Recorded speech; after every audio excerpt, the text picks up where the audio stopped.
మన ప్రభును రక్షకుడైన యేసుక్రీస్తు నామమున మీ అందరికీ నా వందనములు.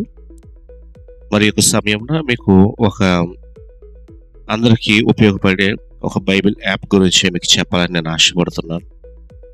మీరు ప్లే స్టోర్ ఓపెన్ చేసి ఆ ప్లే స్టోర్లో తెలుగు బైబిల్ ప్రో సజీవ వాహిని అన్న ఈ యాప్ని మీరు డౌన్లోడ్ చేసుకోండి. ఆల్రెడీ నేను దీన్ని డౌన్లోడ్ చేశాను, నేను ఇన్స్టాల్ చేసుకున్నాను కనుక నాకు ఓపెన్ అని చూపిస్తుంది.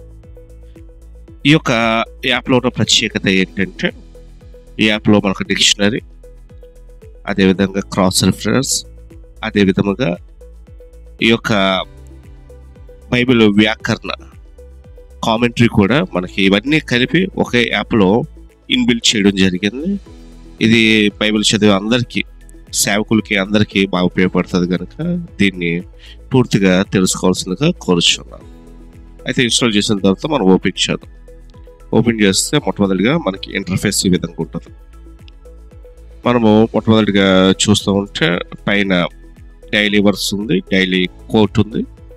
అదేవిధంగా కిందకి వెళ్తూ ఉంటే ఇక్కడ మనము డైలీ ఒక వర్స్ ఇంగ్లీష్, తెలుగు, మరి వీటిని మనము డౌన్లోడ్ కూడా చేసుకోవచ్చు.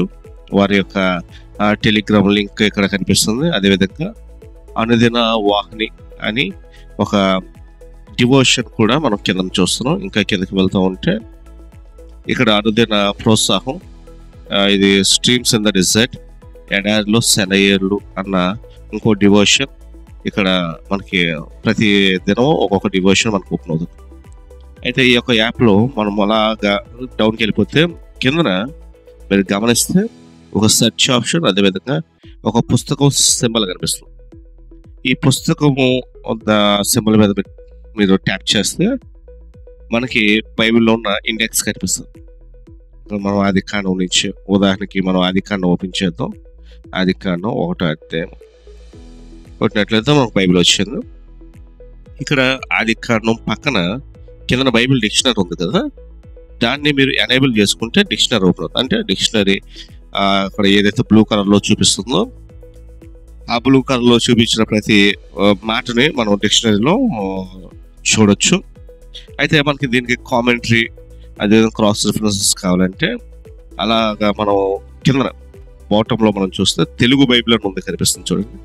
ఆదికాండం పక్కన తెలుగు బైబిల్, దాని మీద మనం ఒకసారి ట్యాప్ చేస్తే ఇక్కడ మనకి ఒక చిన్న విండో ఓపెన్ అవుతుంది. ఈ విండోలో కొన్ని విషయాలు మనం చూస్తాం. ఇక్కడ మనం చూసాలంటే Telugu bible paraview, Telugu bible verse view. అంటే పారావ్యూ అంటే ఒక సందర్భం, ఆ యొక్క పారాగ్రాఫ్ అంతా ఒక్కొక్క సందర్భంగా వివరించే, అంటే విభాగించి ఉంటుంది. వర్స్ వ్యూ అంటే ఏ వచనానికి ఆ వచనం విభాగించి చూపిస్తుంది. ఇంగ్లీష్లో తెలుగు బైబిల్ అంటే మన తెలుగు పదాలే ఇంగ్లీష్లో, అంటే ఒకవేళ ఇంగ్లీష్లో చదువుకోగలిగిన వాళ్ళు మరి తెలుగు బైబిల్ ఇంగ్లీష్లో చదవడానికి వీలవుతుంది. ESV ఉంది, KJV ఉంది, NIV కూడా మనం చూస్తాం. అయితే కింద 3 మనం చూస్తాం. అంటే మొట్టమొదటిది కామెంటరీ కనిపిస్తుంది, క్రాస్ రిఫరెన్స్ కనిపిస్తుంది, సమరీ. మొట్టమొదటిగా మనం సమరీ చూద్దాం. సమరీ అంటే గ్రంథ విశ్లేషణ. మొట్టమొదటి మనం చూస్తే ఆదికాండ గ్రంథ విశ్లేషణ మొత్తం కనిపిస్తుంది అన్నమాట. ఇక్కడ అది ఏ వచనాలు ఏ సందర్భం బట్టి రాయబడి అన్ని, అంటే అవుట్లైన్తో సహా ఈ గ్రంథ వివరణ చాలా స్పష్టంగా ఇవ్వడం జరిగింది. ఇది కూడా మనకి ఆ గ్రంథం మీద సంపూర్ణమైన అవగాహన పొందుకోవడానికి మరి యొక్క గ్రంథ విశ్లేషణ ఉపయోగపడుతుంది.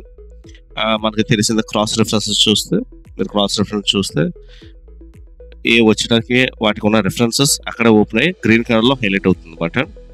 మనం ఒకవేళ కామెంటరీ కొట్టామనుకోండి, ఇక్కడ కామెంటరీ వచ్చినానికి కామెంటరీ ఇక్కడ మనం చూడగలము. ఆదికాండము 1వ అధ్యాయం 1వ వచనంలో సృష్టి ఆరంభము ఎప్పుడో మనకు తెలియదు, కొన్ని వందల కోట్ల సంవత్సరాల క్రితమని కొందరు అంటారు. ఇలాగ మనం చూస్తూ ఉంటే ఇక్కడ కామెంటరీ కూడా మనకి చాలా స్పష్టంగా ప్రతి వచనానికి వివరణ క్లియర్గా ఉంది. అయితే ఈ యాప్ చాలా చక్కగా ఉపయోగపడుతుంది నేను భావిస్తున్నాను. ఇంకా అనేకమైన యాప్స్ గురించి కూడా రానున్న దినాల్లో మీకు తెలియపరచడం జరుగుతుంది. నా యొక్క ఛానల్ని సబ్స్క్రైబ్ చేయండి. అదేవిధంగా ఈ యొక్క వీడియోకి లైక్ చేయండి, ఇతరులకు షేర్ చేయండి. దేవుడు మిమ్మల్ని దీవించి ఆశీర్వదించును గాక. ఆమెన్.